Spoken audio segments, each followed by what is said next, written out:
शरणागत नाथं परित्राणं परायणे सर्वसाते हरे देवी माँ शारदे देवी नमस्तुते। जय माँ शारदा। आजिकार नीतिवाणी आरंभ करने पूर्व मोर परिचय उपरे जानी रखिथांतु। मु हेउची जने साधारण फिलोसोफर प्रवचक सुरेश महाली। केवल ये समाजर मंगल पाई आमे ये नीतिवाणी को शेयर करूछु। आपण मानकु जदि मो नीतिवाणी भल लागुथिबो आपण माने गोटे लाइक करके सब्सक्राइब कर दियंतु। अन्य मानकु शेयर कले ए समाजर मंगल हबो। नीतिवाणी आरंभ करने पूर्व सुंदर कथाटीए मन रखंतु। पांचटी जगार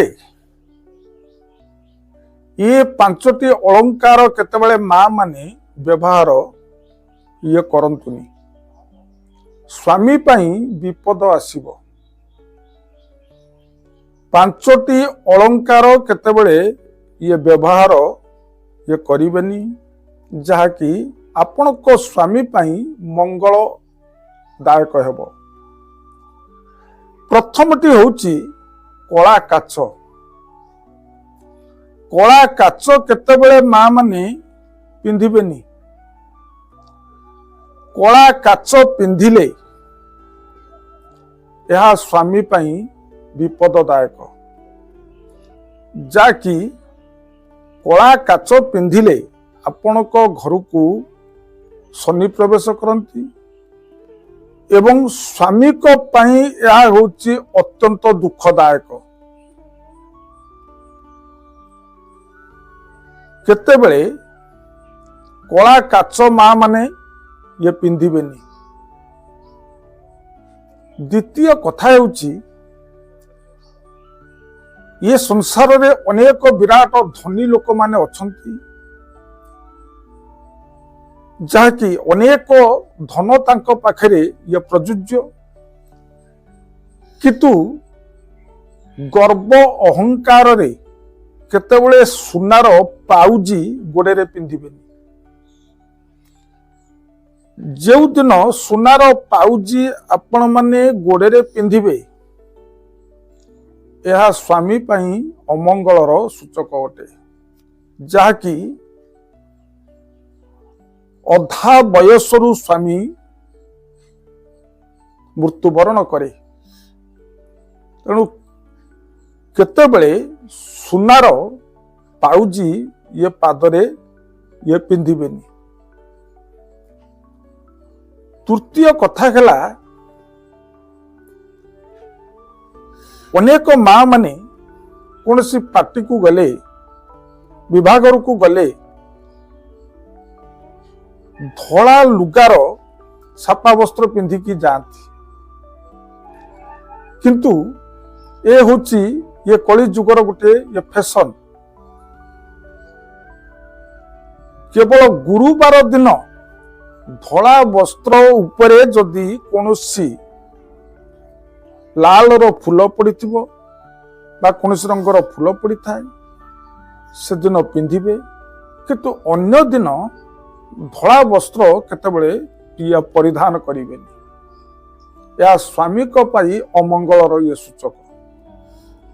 धला वस्त्र पिंधि कौनसी विभागर बा पार्टी को जाई परिबेनी। जानतुनी गले यह होची स्वामी पाई अमंगल सूचक।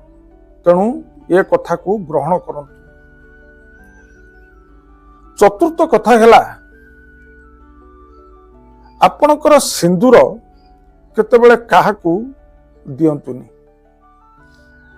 एवं जदि किए सिंदूर आपण को दियंती गिफ्ट हिसाब रे देबे आपण ताको ग्रहण करिवेनी। जेउ सिंदूर स्वामी आनी देई थाए सेई सिंदूर को आपण व्यवहार करिवे एवं निजर सिंदूर को केतेबेले अन्य काहाकू ये देबे नहीं। यह देले आपण को पाई ଅମଙ୍ଗଳ ଆସିବ। କୌଣସି ଯଦି ବନ୍ଧୁବାନ୍ଧବ ଘରକୁ ଯାଇଛନ୍ତି ସାଙ୍ଗରେ ଆପଣ ମାନେ ଆପଣଙ୍କ ସିନ୍ଦୁରକୁ ନେଇକି ଯାଆନ୍ତୁ। କାହାର ସିନ୍ଦୁରକୁ ବ୍ୟବହାର କରିବେନି।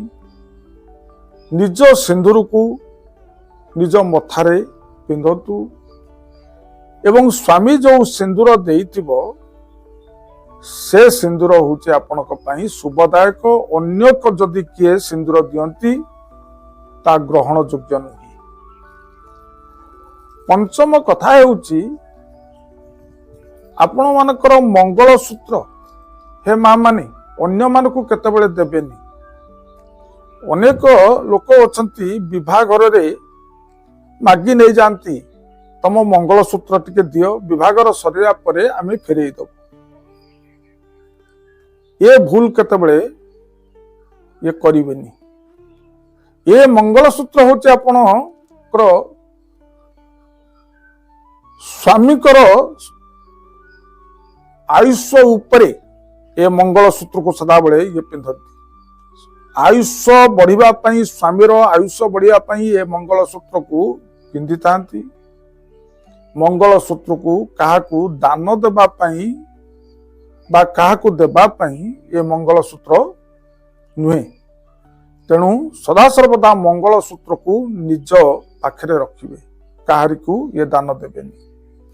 ଏହି 5ଟି କଥାକୁ ଯଦି ଆପଣ ମାନେ ଗ୍ରହଣ କରିବେ ଆପଣଙ୍କ ଜୀବନ ଧନ୍ୟ ହୋଇଯିବ।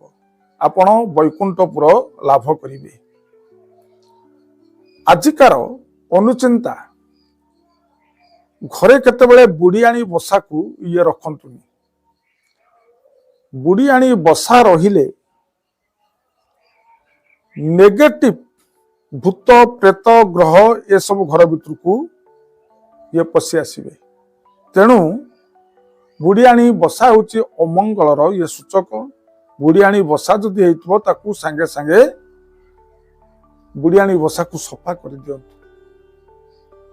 ଏଇ ଥିଲା ମୋ ନୀତିବାଣୀ ଅନୁଚିନ୍ତାର ଏ ନିର୍ଯାସ କଥା।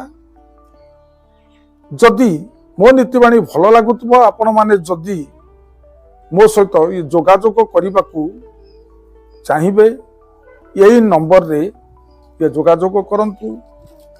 8249494581 ଏଇ ନମ୍ବରରେ ମୋ ସହିତ ଯୋଗାଯୋଗ କରିପାରିବେ। ଏତିକି କହି ମୋର ନୀତିବାଣୀ ଅନୁଚିନ୍ତାକୁ ପରିସମାପ୍ତ କରୁଛି। ପ୍ରଣାମ। ଜୟ ଜଗନ୍ନାଥ।